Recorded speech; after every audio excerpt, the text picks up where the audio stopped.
Vamos falar desse tema super importante. É importante para pais, mas é principalmente importante para profissionais. Você pode ser profissional da educação, da saúde, você pode já orientar famílias ou não, ou querer se tornar um educador ou educadora parental.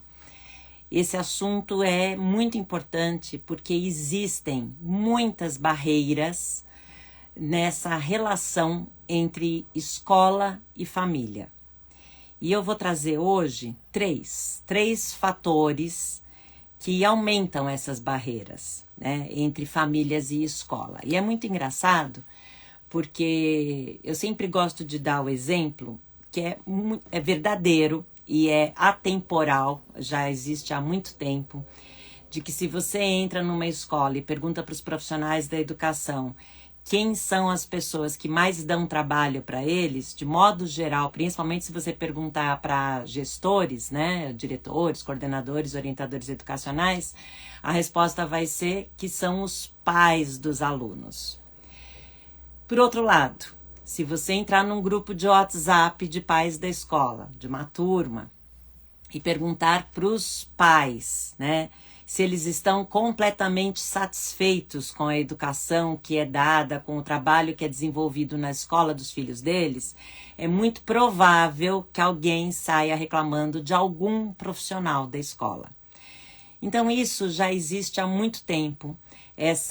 Não chega a ser uma rivalidade, mas é um conflito, é uma barreira, né, que existe mesmo. É como se existisse um muro que separasse a escola, né, e todos os profissionais que nela trabalham, inclusive profissionais da saúde, porque muitas vezes psicólogos, assistentes sociais, enfim, pediatras, profissionais diversos atuam, né, também com a escola, e as famílias, que aqui a gente vai usar essa analogia de espaço, né? Então, a escola e os lares, as casas.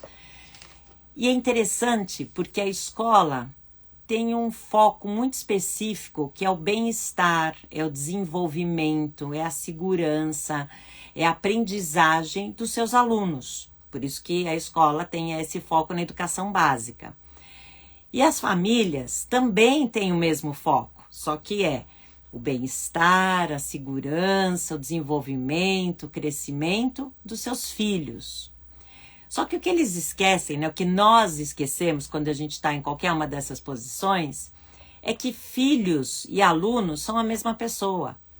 São crianças, são adolescentes, são jovens que precisam, que ainda dependem do nosso apoio, da nossa supervisão, do nosso acompanhamento, da nossa orientação, seja ela de profissional ou parental, né, de pais e mães, mas eles precisam da gente, de nós adultos.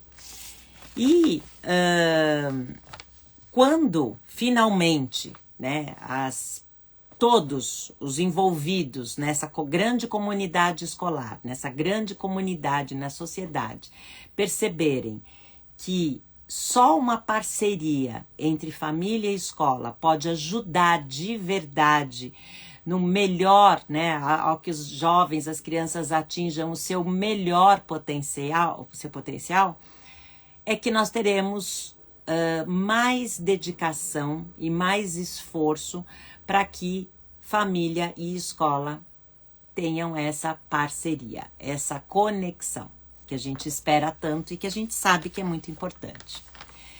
E eu acho que eu poderia até resumir esses 3 fatores que eu trago em um, mas eu vou começar resumindo, dizendo o que une esses fatores e muitos outros, e depois eu vou ser mais específica. Então, olha que interessante. Eu acho que a grande questão é uma dificuldade de comunicação entre, outra vez, pais, mães responsáveis, né, aqui representados, né, representando a família, os adultos que são os educadores desses filhos, dessas crianças e adolescentes, e entre profissionais da educação. Não estou dizendo que os profissionais da educação não têm uma boa comunicação entre eles, e não estou dizendo que pais, mães e adultos e familiares não têm uma boa comunicação entre eles. Mas o que está faltando é essa comunicação entre essas duas entidades, entre esses dois pilares, né, para as crianças e para os jovens. Então, como não há, ou pelo menos não há em muitos casos, é lógico que eu não posso afirmar, né? Mas eu acho que eu trago aqui uma reflexão, uma pergunta para vocês se fazerem. Será que há, no espaço em que você atua, seja na sua casa com seus filhos, seja no ambiente em que você atue como profissional, será que há essa verdadeira comunicação? Uma comunicação sincera, honesta, verdadeira, uma comunicação assertiva, que seja objetiva, clara, intencional, que tenha uma intenção não de... Atenção, não é uma comunicação que critica, julga, reclama, condena, humilha, envergonha, culpa. Não, não é sobre isso. É uma comunicação que pode até, sim, avaliar para melhorar. O objetivo da avaliação e talvez da crítica, do comentário, do feedback, é sempre com o objetivo de melhora na comunicação. Então, a gente está falando de uma comunicação saudável. Por isso que eu falei, assertiva, verdadeira. É a verdadeira troca de informação.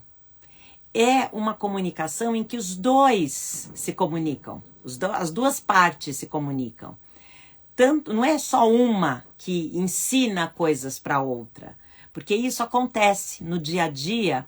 Nós, profissionais da educação, achamos que porque é o nosso objeto de estudo, é a nossa paixão, né? Somos todos apaixonados por assuntos relacionados à educação, principalmente a educação básica de crianças e adolescentes. Muitas vezes a gente se coloca num lugar, assim, meio de pedestal, sabe? De achar que, esse pai e mãe são leigos, eles desconhecem, eles não sabem. Eu vou ensinar o melhor jeito, eu vou ensinar o jeito certo, eu vou ensinar o que eles fazem está errado. Então, esse julgamento de certo, errado, de melhor, pior, é muito delicado, porque é melhor para você. Talvez até você tenha embasamento teórico, tenha, sei lá, estudos, pesquisas, né, que comprovam que essa maneira, que essa estratégia é mais eficaz, além de ser mais eficiente, né, além de ser respeitosa, empática, encorajadora. Então, é lógico que é nosso papel de estudiosos de uma educação respeitosa compartilharmos essas estratégias que são, como eu acabei de dizer, além de eficientes, são também respeitosas. O problema é que, dependendo da sua postura, essa comunicação não vai acontecer. Vai ser um monólogo, vai ser um sermão. E todo sermão não é bem recebido. Não sei se vocês já aprenderam isso, mas ninguém gosta de sermão. Não são só os filhos e os alunos. Nós, adultos, odiamos quando alguém vem dar um sermão na gente, uma lição de moral. A gente se sente ferido até, né? Humilhado, envergonhado, ofendido pode se sentir. Então, essa comunicação que eu falo, ela precisa acontecer de uma maneira equilibrada, onde a família vai poder se colocar, falar, se sentir ouvida, da mesma maneira que a escola tem algo a comunicar, geralmente muita coisa, aliás, e a família e a escola vai se sentir ouvida e compreendida. Então, essa habilidade de dialogar, de trazer informações, de ouvir informações, de acontecer esse diálogo, né, essa troca, é fundamental, isso é básico. E quando isso não acontece, levanta-se um muro tão grande, torna-se isso é a concretude de uma barreira que existe, que se coloca entre família e escola e vice-versa. Então, como quebrar essa barreira? Então, uma das grandes barreiras, como eu estava dizendo, é a comunicação, porque a comunicação ela vai evitar que a escola saiba comunicar para os familiares as responsabilidades das suas funções e vice-versa. E quando as responsabilidades das funções, tanto dos pais e responsáveis, quanto dos profissionais, não está clara nem para eles próprios, e muito menos para os outros, aí já começa o conflito. Porque aí pode acontecer de ninguém cuidar do que é essencial de ser cuidado. A última coisa que falta aqui na escola do meu filho é comunicação. Eu já perdi reunião na escola porque não fui comunicada. Na escola não tem grupo de WhatsApp, a direção não permite. Pois é. Então, eu nem sei se é uma boa medida permitir ou não permitir, porque às vezes esses grupos eles mais atrapalham mesmo do que constroem. Mas, de algumas maneiras, essa comunicação ela precisa ser mais eficaz para que pais e mães não percam reunião, por exemplo. Né? Então, esse momento tão precioso, tão mágico, tão importante, que são as reuniões presenciais ou mesmo online que aconteçam entre profissionais que atuam com os alunos, que são as mesmas pessoas que os filhos, então fazer essa reunião com os pais, e olha, eu até defendo, como na disciplina positiva a gente defende, o trio está um pai ou mãe, né, algum responsável por aquela criança, aquele adolescente, estar algum profissional da escola, né, professor, professora, ou coordenação, não sei, e a criança, e o adolescente. O aluno, se ele está envolvido no problema, ele precisa estar envolvido na solução do problema. Então, por que não, nas reuniões de pais e mestres, incluírem os alunos, os filhos também? Eles fazem parte, eles precisam saber o que está sendo conversado. É sobre eles, é sobre o desempenho deles, é sobre, geralmente, notas, avaliações, comportamentos, atitudes. Então, isso tudo precisa ser conversado e não é de uma maneira de que, olha, que absurdo isso, veja bem e tal, porque tem aquela frase que eu adoro, né, da doutora Jane Nelson, de onde tiramos a ideia absurda de que para uma criança agir melhor, precisamos antes fazê-la se sentir pior. Então, o objetivo dessas reuniões não é a lição de moral, a bronca, o sermão, o dedo em riste, o grito, a humilhação, a vergonha, a culpa, não é sobre isso. É sobre focar em soluções. Então, temos um problema. Qual é o problema? Esse aluno está com nota baixa em matemática. É um garoto, é um filho, está ali. Todos os interessados no bem-estar, no desenvolvimento e na superação desse desafio que está sendo, nesse momento, a nota em matemática, em como podemos ajudar esse aluno, o que esse aluno precisa fazer para superar esse desafio, para recuperar a sua nota, para ter melhores resultados nessa matéria. É sobre isso. Então, quando eu falo que a responsabilidade de cada um precisa ser definida, alinhada, e isso tem que trazer, assim, isso tem que ser conversado, isso vai trazer muito mais objetividade e responsabilidade para todos. Por exemplo, antigamente existia um senso comum de que a família era responsável por criar as crianças. Então elas tinham que alimentar, tinham que levar nos médicos, tinham que dar remédio quando estão doentes, levar para a escola, matricular na escola, adquirir os materiais necessários, tal, né? Ponto. E a responsabilidade de educar, ensinar, era quase que exclusiva das escolas. O que é muito estranho, porque a palavra educar, né, educare, não vem de enfiar a goela abaixo, ao contrário, vem de extrair. E não são só os profissionais da educação nas escolas os responsáveis por descobrir, extrair, ensinar, orientar, ajudar os filhos, as crianças, né, os adolescentes. Então, essa história de que só educadores só estão nas escolas não é verdade. Nós, pais e mães e responsáveis, somos também educadores. E muitos valores da família precisam estar alinhados com os valores da escola. Aliás, é esse outro grande fator que aumenta as barreiras entre família e escola. Então, o primeiro, vejam que a comunicação é o que está por trás de tudo isso que eu estou falando. Mas um grande fator que eu acabei de mencionar é o desconhecimento das responsabilidades das instituições. Então, quem é responsável pela educação das crianças e dos adolescentes? Todos nós. Talvez os conhecimentos acadêmicos, dessa maneira mais formal, né, de leitura e escrita, de contas, matemáticas, tal, seja da escola mesmo.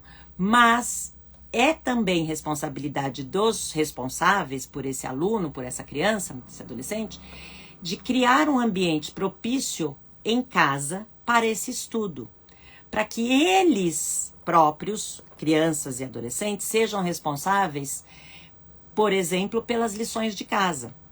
Lição de casa não é tarefa dos profissionais da educação, porque é para ser feita em casa, fora do horário da escola. Lição de casa não é responsabilidade dos pais, porque os pais não estavam em sala de aula quando aquela atividade foi ensinada, trabalhada, aquele conteúdo, aquela estratégia. Então, quem precisa praticar, se sabe ou não fazer sozinho, observar, refletir, ver com que facilidade, com que dificuldade consegue fazer sozinho, é o próprio aluno, que precisa ter um espaço em casa para esse ambiente de estudo, para esse ambiente de aprendizagem. Então, essas funções, eu estou mencionando a lição de casa como eu poderia mencionar qualquer outra coisa, né? Por exemplo, a alimentação. A alimentação a gente acha que é responsabilidade dos pais, mais ou menos. Se na escola do seu filho tem um monte de fast food, de refrigerante, rola solto, na hora do intervalo, por exemplo, não adianta você não ter na sua casa, porque existe uma grande possibilidade do seu filho consumir esse tipo de comida que você não acha saudável na escola. E por isso que eu falo de alinhar expectativas, né? Qual é a função? Tá todo mundo querendo trabalhar numa linha de uma alimentação mais saudável? Todo mundo tá querendo trabalhar numa linha de movimento, de atividade física? Ou a escola é o tempo todo sentado, enfileirado, não tem atividade física? Duvido, né? Até lei sobre isso. Então, e os pais? O que estão fazendo para contribuir para que esse movimento continue também em casa? Não seja só aquela aula de educação física na escola. Que esportes, que atividades esportivas, que brincadeiras ao ar livre, que contato, né, com a natureza, isso tudo está acontecendo, né? Então, voltando lá para os nossos fatores que aumentam as barreiras entre família e escola, eu acho que é essa falta de conhecimento sobre quais são as funções da escola, o que a escola espera dos pais, o que os pais esperam da escola, quais são as funções de cada um, quais são as funções e responsabilidades dos alunos, independentemente deles serem crianças ou adolescentes. E isso tudo precisa estar alinhado, tá? Por quê? Dependendo, agora eu já estou entrando num segundo fator, dependendo de como acontece essa educação, que vai acontecer em casa, né? Que os pais, a maneira como os pais educam os seus filhos, a maneira como os professores, os profissionais da educação educam os alunos na escola, pode haver um choque ou não de valores, de crenças, até de estratégias. Então, por exemplo, numa família onde um filho que chega com uma marca de, sei lá, mordida, recebe a instrução de que, olha, nunca mais você pode chegar aqui em casa com mordida. Você vai morder alguém que te morder. Você vai bater em alguém que te bater. você vai empurrar quem te empurrar. Você vai fazer em dobro o que fizerem com você. Desta maneira agressiva, né? Ensinando isso para os filhos. Se existe essa conduta, essa orientação em casa, e esse aluno tem essa atitude, ele está sendo coerente com o que ele aprendeu em casa.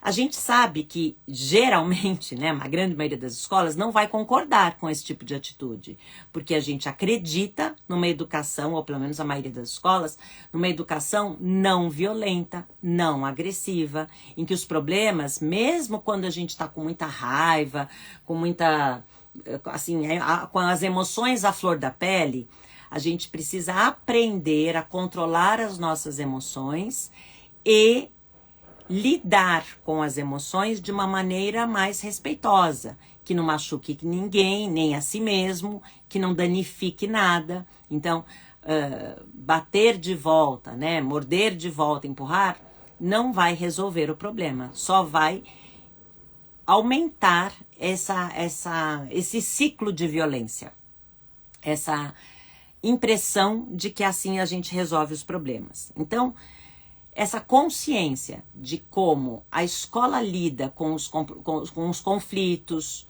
com as regras, com os acordos, quando as regras não são cumpridas, como a escola, como os familiares lidam. Então, como que cada uma dessas entidades lida, por exemplo, com acordos e regras, com descumprimento de acordos e regras, com o diálogo. Existe espaço para o diálogo? Não existe espaço para o diálogo?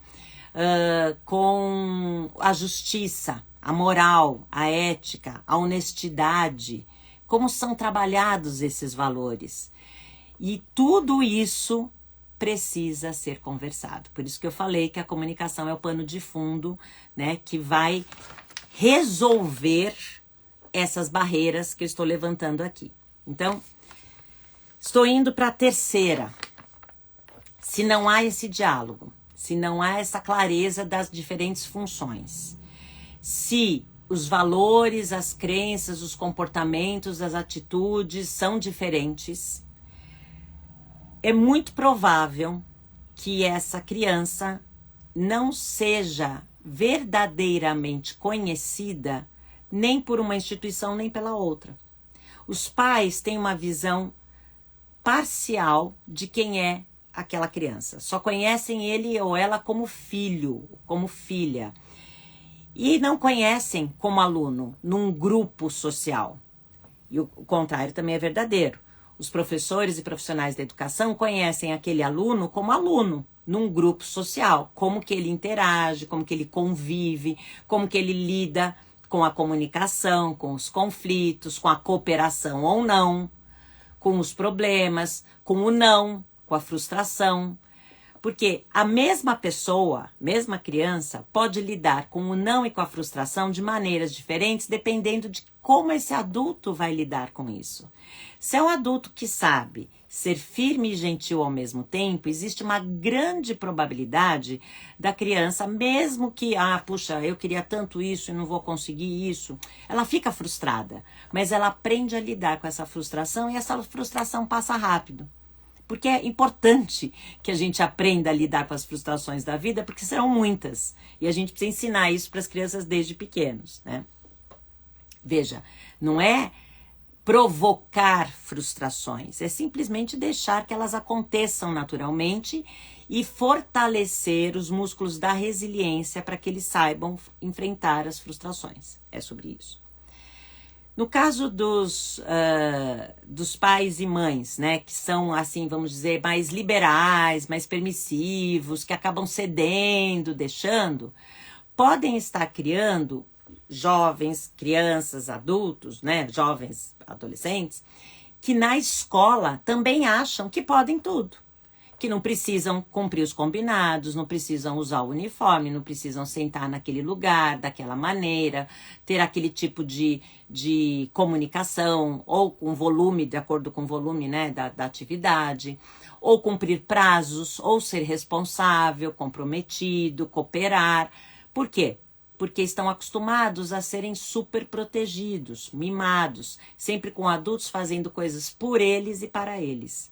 Aliás, o número de crianças que hoje não consegue fazer coisas sozinhas, coisas básicas, eu estou falando de se trocar, se alimentar, dormir sozinho, brincar sozinho, tem aumentado e muito. Porque existe uma grande parcela de adultos, mais ainda nos lares do que nas escolas, que está fazendo esse papel de superproteger, de mimar, de ter uma atitude um pouco mais permissiva, com muita liberdade, muita gentileza, mas falta limites. Não sabem dizer não, não sabem dar limites. Em contrapartida, nas escolas, nós ainda encontramos profissionais da educação, veja, coisa do século, sei lá, 18, né, 19, muito autoritários, que acham que respeito é silêncio absoluto, que respeito é você dar um grito e os seus alunos ficarem quietos. Você ameaçar com uma nota, com uma prova, com uma avaliação surpresa, com um castigo qualquer, punição qualquer, que é disfarçada de consequência, mas na verdade é punição, e achar que tá arrasando, né? Porque você tem silêncio na sua sala. Então isso é também ir para um estilo de ensino muito autoritário, em que você tem, sim, ordem, você desenvolve responsabilidade, cumprimento de regras, isso é ótimo. Mas eles não aprendem a dialogar, não aprendem a se colocar no lugar do outro, não aprendem a desenvolver habilidades também, porque eles ficam só no padrão de obedecer. Faça, né? E aí eles ficam com vontade de não obedecer. E aí começa a luta de poder. Faça, não faço, faz, não faço, faz, não faço, faz, não faço. Então, essas são alguns fatores, eu só elenquei 3, para mencionar que existem muitos fatores que aumentam essa distância, que criam essas barreiras entre escolas e famílias. E a gente pode resolver isso, a gente pode dialogar mais, conversar mais, trocar mais para lidar, para alinhar as expectativas, para conhecer o trabalho dos profissionais que a escola vem desenvolvendo, quais são esses valores, essas crenças, quais são estratégias mais eficazes que todos podem utilizar. Então, pais e mães estudiosos, engajados, podem trazer informações relevantes para as escolas que ainda estão utilizando estratégias muito arcaicas e que vão gerar um resultado que não é o esperado. A gente não quer pessoas dependentes, mimadas, folgadas e medrosas, distantes. Né? A gente não quer nada disso. Então, se nós todos queremos o desenvolvimento pleno das habilidades todas, né, de vida dos nossos alunos, das crianças e dos adolescentes, então nós todos precisamos fazer o nosso trabalho, que pode ser complementar. Pode focar, né? Se todo mundo remar o barco para o mesmo lado, vai ficar mais fácil. Agora, se tiver gente remando para um lado e gente remando para o outro, vai ficar complicado, vai ficar só dando volta, né? Então, esse alinhamento das funções, dos valores, e focando no aluno, no filho, em conhecer essa pessoa, trazer informações que são relevantes. Vou dar um exemplo real. Um aluno que falta uma semana e ninguém da escola pergunta por que ele faltou, pode estar perdendo uma grande oportunidade de deixar esse aluno se sentir pertencente, importante nesse ambiente escolar. E esse aluno pode ter algum motivo muito sério para ter faltado, algum motivo familiar muito sério para ter faltado, que seria um dado que explicaria algum tipo de comportamento desafiador desse aluno ou aluna. E o contrário também é verdadeiro. Alguma coisa que acontece na escola, que acontece no grupo, com uma pressão de grupo, uma atitude que até pode chegar a um bullying, por exemplo, se não é comunicado em casa, os pais não vão entender por que esse aluno não quer, esse filho não quer ir para a escola, por que esse filho está tendo dificuldade para dormir, para se alimentar, ou crise de ansiedade, de pânico, de depressão, quadro de depressão. pode ter a ver com esse meio ambiente, com essa pressão social, no caso dos adolescentes é muito grande, que acontece na escola. Então, as informações precisam ser trocadas de uma maneira equilibrada, com respeito, com cuidado. Às vezes, dependendo da situação, muitas vezes na frente da própria criança e do adolescente, que pode trazer novas informações. Então, existem caminhos para a gente conseguir que essa parceria aconteça. Se vocês quiserem saber mais, eu estou preparando uma masterclass sobre o assunto e vou ensinar várias estratégias que tanto pais quanto profissionais da educação podem utilizar para acontecer melhor essa parceria entre família e escola. Em breve eu vou anunciar a data e o horário, fiquem atentos. E eu quero saber o que vocês acham dessa parceria, se é importante ou não, como que é na casa de vocês, se você é profissional da educação e percebe isso acontecer no seu ambiente de trabalho, se você é pai e mãe e percebe ou não isso acontecer na escola dos seus filhos, né? Olha, o pessoal aqui dizendo que na escola é na base do bilhete, né? Então tem de tudo mesmo. Então, tudo bem, não é ruim ser o bilhete. O problema é que o bilhete tem que chegar. Você tem que checar se o bilhete chegou. Então, talvez mais de um bilhete, talvez uma ligação para quem não respondeu, não devolveu o bilhete assinado. Sabe, antigamente era assim, era só bilhete que existia. Mas o bilhete tinha que vir assinado, com o pai e a mãe mostrando que estava ciente. E pai e a mãe que não devolvia o bilhete assinado, a escola ligava para comunicar. Ah, não se liga mais hoje em dia, manda uma mensagem de WhatsApp, sei lá, manda um e-mail, faz alguma coisa. Mas ter mais de uma maneira de estabelecer essa comunicação. Vamos nos falando, quero saber depois, mandem os comentários que eu quero saber como é que acontece na sua vida hoje, profissional ou pessoal, essa relação entre família e escola. Até!